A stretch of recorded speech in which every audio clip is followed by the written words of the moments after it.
ओम श्री दुर्गायै नमः। अथ कीलकम्। ओम अस्य श्रीकीलकमन्त्रस्य शिवऋषि अनुष्टुप् छन्द श्रीमा सरस्वती देवता श्रीजगदम्बा प्रीत्यर्थं सप्तशती पाठाङ्गत्वेन जपे विनियोगः।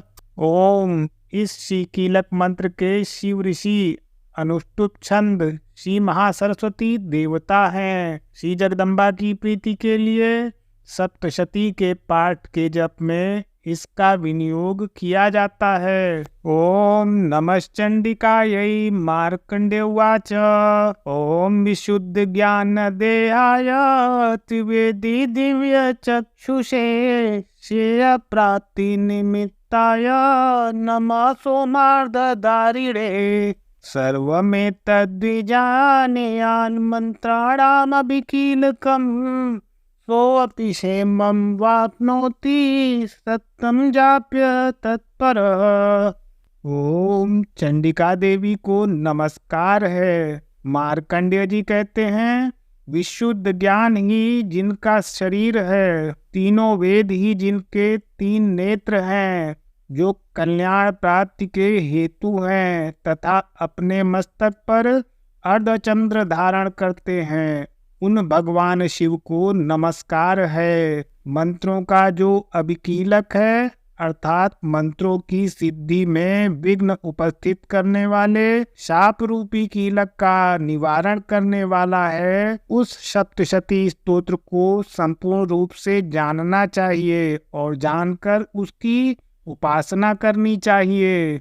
सिद्धयन्ति उच्चाटनादीनि वस्तूनि सकलान्यपि एतेन स्तुतां देवी स्तोत्रमात्रेण सिद्धयति। न मन्त्रो नौषधं तत्र न किञ्चिदपि विद्यते विना जाप्येन सिद्धयेत् सर्वमुच्चाटनादिकम्। उसके भी उच्चाटन आदि कर्म सिद्ध होते हैं, उसे भी समस्त दुर्लभ वस्तुओं की प्राप्ति होती है तथा जो अन्य मंत्रों का जप न करके केवल इस सप्तशती नामक स्तोत्र से ही देवी की स्तुति करते हैं, उन्हें स्तुति मात्र से ही सच्चिदानंद स्वरूपिणी देवी सिद्ध हो जाती हैं। उन्हें अपने कार्य की सिद्धि के लिए मंत्र, औषधि तथा अन्य किसी साधन के उपयोग की आवश्यकता नहीं रहती।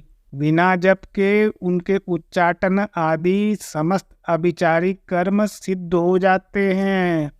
समग्राण्यपि सिद्धयन्ति लोकशङ्कामिमामहर कृत्वा निमन्त्रयामास सर्वमेवमिदं शुभम्।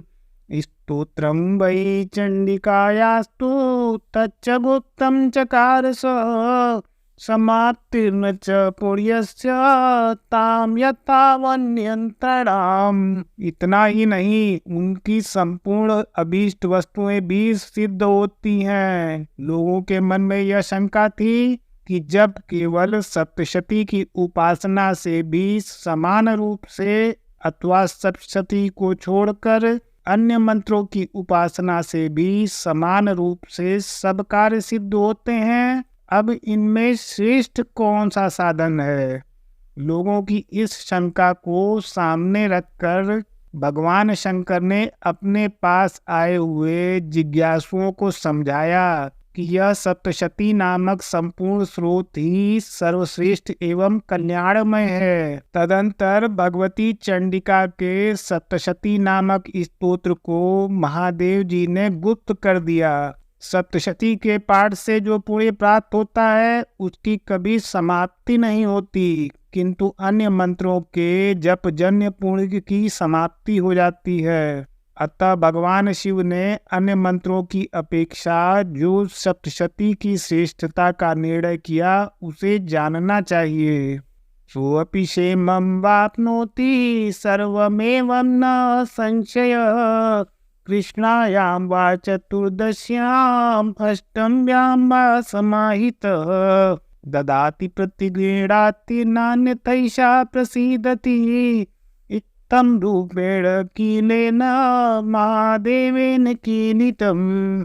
अन्य मंत्रों का जप करने वाला पुरुष भी यदि सप्तशती के स्तोत्र और जप का अनुष्ठान कर ले तो वह भी पूर्ण रूप से ही कल्याण का भागी होता है, इसमें तनिक भी संदेह नहीं है। जो साधक कृष्ण पक्ष की चतुर्दशी अथवा अष्टमी को एकाग्रचित्त होकर भगवती की सेवा में अपना सर्वस्व समर्पित कर देता है और फिर उसे प्रसाद रूप से ग्रहण करता है, उस पर भगवती प्रसन्न होती हैं, अन्यथा उनकी प्रसन्नता नहीं प्राप्त होती।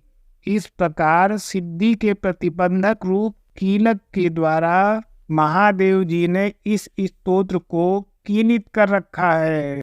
यो निष्कीलां विदायै नाम नित्यं जपति संस्फुटं स सिद्ध स गण सोऽपि गंधर्वो जायते नर न चैवाप्य तटस्थस्य भयं क्वापि अजायते नाप मृत्युवशं याति मृतो मोक्षं वाप्नुयात्।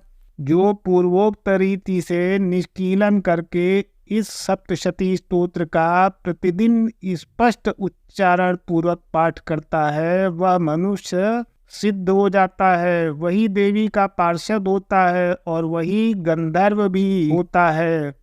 सर्वत्र विचरते रहने पर भी इस संसार में उसे कहीं भी भय नहीं होता, वह अपमृत्यु के वश में भी नहीं पड़ता तथा देह त्यागने के अनंतर मोक्ष प्राप्त कर लेता है। ज्ञात्वा प्रारभ्य कुर्वीत न कुर्वाणो विनश्यति ततो ज्ञात्वैव संपन्नमिदं प्रारभ्यते बुधय्य। सौभाग्यादि च यत्किंचिद्दिश्यते ललनाजने तत्सर्वं तत्प्रसादेन तेन जाप्यमिदं शुभम्। अतः कीलन को जानकर उसका परिहार करके ही सप्तशती का पाठ प्रारंभ करें। जो ऐसे ही करता उसका नाश हो जाता है, इसलिए कीलक और निष्कीलन का ज्ञान प्राप्त करने पर ही यह स्तोत्र निर्दोष होता है और विद्वान पुरुष इस निर्दोष स्तोत्र का ही पाठ आरंभ करते हैं। स्त्रियों में जो कुछ भी सौभाग्य आदि दृष्टिगोचर होता है वह सब देवी के प्रसाद का ही फल है, अतः इस कल्याणमय स्तोत्र का सदा जप करना चाहिए। शनैस्तु जप्यमाने अस्मिन् स्तोत्रे संपत्तिरुच्चकैः भवत्येव समग्रापि ततः प्रारभ्यमेव तद् ऐश्वर्यं यत्प्रसादेन सौभाग्यारोग्य संपदा शत्रुहानि परो मोक्ष स्तूयते सा न किं जनैः। ओम। इस स्तोत्र का मंद स्वर से पाठ करने पर स्वल्प फल की सिद्धि होती है, अतः उच्च स्वर से ही इसका पाठ आरंभ करना चाहिए। जिनके प्रसाद से ऐश्वर्य, सौभाग्य, आरोग्य, संपत्ति, शत्रुनाश तथा परम मोक्ष की भी सिद्धि होती है, उन कल्याणमयी जगदम्बा की स्तुति मनसा क्यों नहीं करते। ओम। श्रीदेव्याः कीलक स्तोत्रम्। ओम तत्सत्।